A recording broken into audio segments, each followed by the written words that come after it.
माता की जय। जय श्री राम। जय श्री राम। जय श्री राम। जय श्री राम। जय श्री राम। जय श्री राम।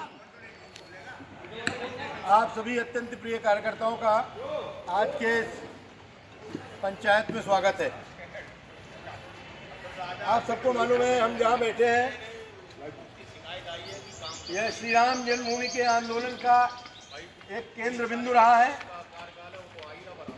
और किसी मायने में अगर ये कहा जाए कि आंदोलन का संचालन भी यहीं से होता रहा है।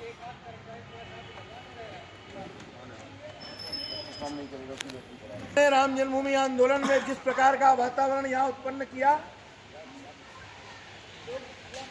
उसका राजनीतिक परिदृश्य भी पूरे देश में दिखाई दिया। अगर भारतीय जनता पार्टी 6 साल पहले सत्ता में रही केंद्र के, या उसके पहले उत्तर प्रदेश और अनेकों प्रदेशों के सत्ता में रही, या आज भी 10 वर्षों से केंद्र में भारतीय जनता पार्टी की सरकार है, तो उसका एकमात्र आधार श्री राम जन्मभूमि का आंदोलन है।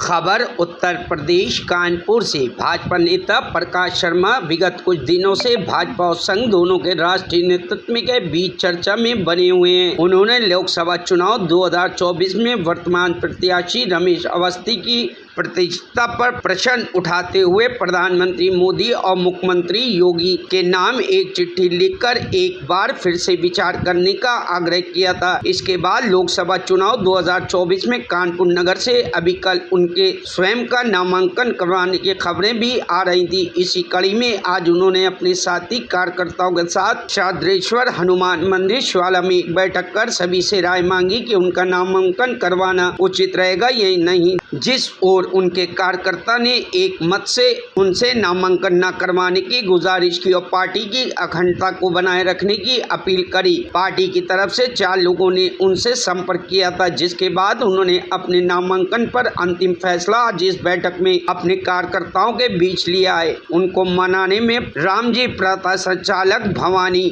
प्रकाश पाल और शिवराम सिंह की अहम भूमिका रही। प्रकाश शर्मा ने अपने संबोधन में बताया कि किस प्रकार उन्होंने उनके साथ जुड़े इन कार्यकर्ताओं ने राम मंदिर आंदोलन में अहम भूमिका निभाई है। विगत 40 वर्षों से विश्व हिंदू परिषद से जुड़े रहकर उन्होंने अनेकों चुनाव में अनेकों प्रत्याशियों को जिताया है और विपक्षियों को भी हराया। पार्टी हित में आज वे फिर से भाजपा के समर्थन में खड़े हैं और 400 सीटों के लक्ष्य के लिए हर संभव प्रयास जारी रखेंगे। हम एक धूल के कण हैं, कार्यकर्ता हैं। व्यक्तिगत मान अपमान के लिए कभी जीवन में न काम किया है न करेंगे, लेकिन ऐसा भी कोई काम नहीं करेंगे कि ऐसे लोग सत्ता में बैठ जाएं जिन्होंने इमरजेंसी में हमारे बाप दादाओं की नाखून खिंचवा लिया, या ऐसे लोग बैठ जाएं जिन्होंने निहत्थेकार सेवकों को गोली से भूनने का काम किया। इसलिए आप सब कार्यकर्ताओं को मैं मत आमंत्रित करता हूँ। आप सब लोग बीच में थे, आपका जो मत है मैंने आपको बता दिया। आदरणीय प्रांत प्रचारक जी, प्रांत संचालक जी, उन सबने मुझसे यह निवेदन किया है कि मैं नामांकन न करवाऊँ।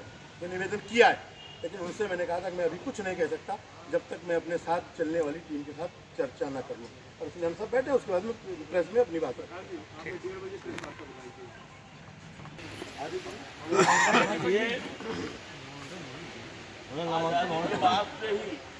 गांधी की हत्या के बाद जो पहली गिरफ्तारी इस शहर में हुई, वो आपके माननीय प्रकाश शर्मा जी के परिवार से हुई।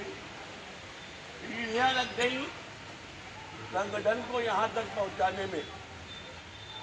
आपकी त्याग तपस्या परिवार की पूरा जीवन त्याग तपस्या में गुजरा है, पार्टी की सेवा में गुजरा है। वो क्रम जारी रहे। आपकी बात पहुँच चुकी है।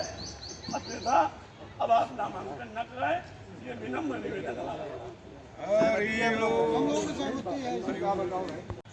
हम एक धूल के कण हैं, कार्यकर्ता हैं।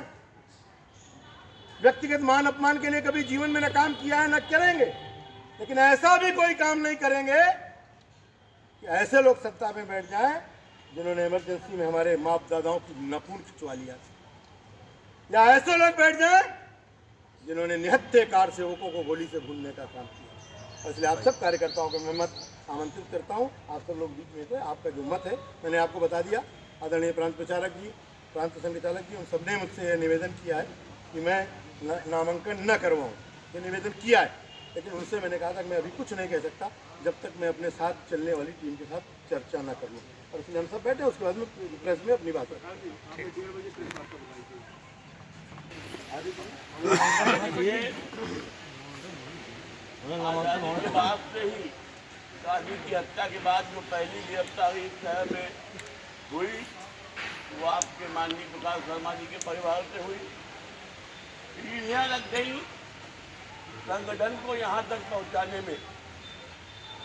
आपकी त्याग तपस्या परिवार की पूरा जीवन त्याग तपस्या में गुजरा है, पार्टी की सेवा में गुजरा है। वो क्रम जारी रहे। आपकी बात पहुंच चुकी है। अन्यथा अब आप नामांकन न कराएं, ये विनम्र निवेदन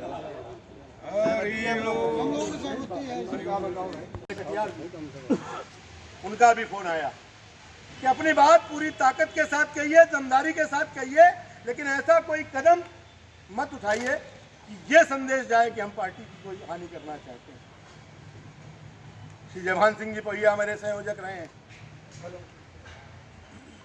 ऐसे सारे लोगों के देश भर से फोन आ रहे हैं, लेकिन मैंने सबसे कहा कि यह निर्णय मैं करूंगा उन लोगों के साथ बैठकर जो आज से 40 साल पहले मेरे साथ जुड़े थे और आज भी कंधे से कंधा मिलाकर समाज के हर काम में मेरे साथ खड़े रहते हैं। और इसलिए मैंने आप सबको यहाँ बुलाया है। मैं आप सबका मत जानना चाहता हूँ। मेरा मन है कि मैं नामांकन करूँ, लेकिन इस प्रकार की परिस्थिति आज उत्पन्न हुई है। मैं आप सबका भी विचार जानना चाहता हूँ। 2-3 मिनट में अपनी बात पूरी कर लेंगे, फिर कुछ विषय मैं प्रेस के सामने रखूँगा जो बिंदु और हैं, जो कल मैंने जो लोग मुझसे मिलने आए थे उनसे जो चर्चा की है वो सारी बातें भी जानी चाहिए। प्रेस के लिए मैं इसलिए धन्यवाद अर्पित करता हूँ कि उनके माध्यम से जो मेरा पत्र ऊपर तक पहुँचा है, उस पर चर्चा हुई है, उस पर वार्ता हुई है, उस पर बात हुई है। ये मेरे लिए बहुत अच्छी बात है कि हमारे नेतृत्व ने कम से कम उस पत्र का संज्ञान लिया। मंत्री जी को पत्र लिखा तो उसके पहले 15 दिन तक कानपुर का कोई भी वरिष्ठ कार्यकर्ता ऐसा नहीं है जिससे मैं व्यक्तिगत रूप से जाके न मिला हूं। हो सकता है आज लोग कह दें कि नहीं। एक एक के घर गया, सैकड़ों कार्यकर्ताओं से व्यक्तिगत फोन से मैंने बात की। जिस तरीके से प्रधानमंत्री मोदी के अभियान को 4 जून 400 पार को जाने अनजाने क्षति पहुंचाने का प्रयत्न हो रहा है, तो मुझे लगा कि सत्य बोलना, सत्य का आग्रह करना मेरा दायित्व और कर्तव्य दोनों बनता है। और इसलिए मैं प्रयासरत था 13 तारीख से, लेकिन किसी कारण से वो मेल नहीं जा पाया। 16 तारीख को मैंने प्रधानमंत्री जी को पत्र लिखा। मैंने किसी को नहीं बताया, किसी मीडिया को भी नहीं जानकारी थी, लेकिन प्रधानमंत्री जी के यहाँ जब कोई चीज़ जाती है, मुख्यमंत्री जी के यहाँ जब कोई चीज़ जाती है, तो 1-2 दिन बाद कहीं ना कहीं बाहर निकल कर आती है। वह पत्र आज पूरे देश में चर्चा का विषय बना है, उस पर मंथन हो रहा है, उस पर विचार हो रहा है। लेकिन पत्र जाने के बाद लगा कि जैसे लोगों को लग गया कि पत्र चला गया है, पत्र में इनकी बात सुन ली गई, सब कुछ खत्म हो गया। मुझे लगा कि किसी को शायद चिंता ही नहीं है। तो परिणाम आने के बाद अगर चर्चा हो तो एक अच्छे कार्यकर्ता होने के नाते मेरा दायित्व है, और इसलिए मैंने आप सब कार्यकर्ताओं से चर्चा की कि मैं स्वयं नामांकन कराऊंगा और अगर आवश्यकता होगी तो चुनाव भी लड़ूंगा।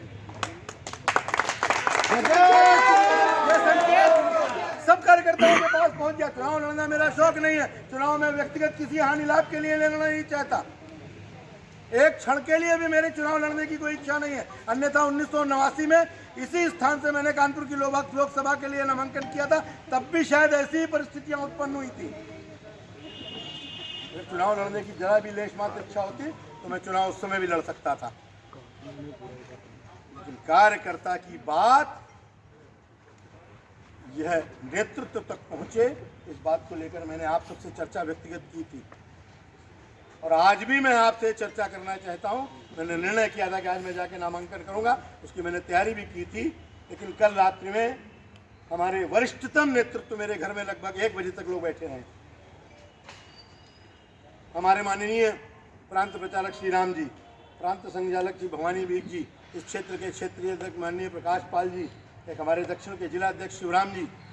इसके साथ ही साथ जैसे ही ये बात पूरे देश भर में गई कि प्रकाश शर्मा नामांकन करने जा रहे हैं, तो अनेक हमारे जो शिवतंत्र हैं जिन्होंने उंगली पकड़कर मुझे चलना सिखाया है, राम जन्मभूमि तीर्थ क्षेत्र ट्रस्ट के महामंत्री आदरणीय चंपत जी, तो इस समय वर्तमान में मेरे सबसे बड़े मार्गदर्शक हैं, जिनसे हम प्रतिदिन कुछ ना कुछ सीख लेते हैं, प्रतिदिन कुछ ना कुछ पूछते हैं, उनके निर्देशों का पालन करते हैं। उनका आज सवेरे फोन आया, तुम्हारी बात ऊपर तक पहुंचनी चाहिए, बात ठीक है, लेकिन ऐसा कोई काम न करना कि वातावरण में ये लगे कि हम आज जो परिस्थिति बनी है उसमें कोई आने वाले उसमें नुकसान पहुंचाने वाले। Bureau report, news hub Bharat.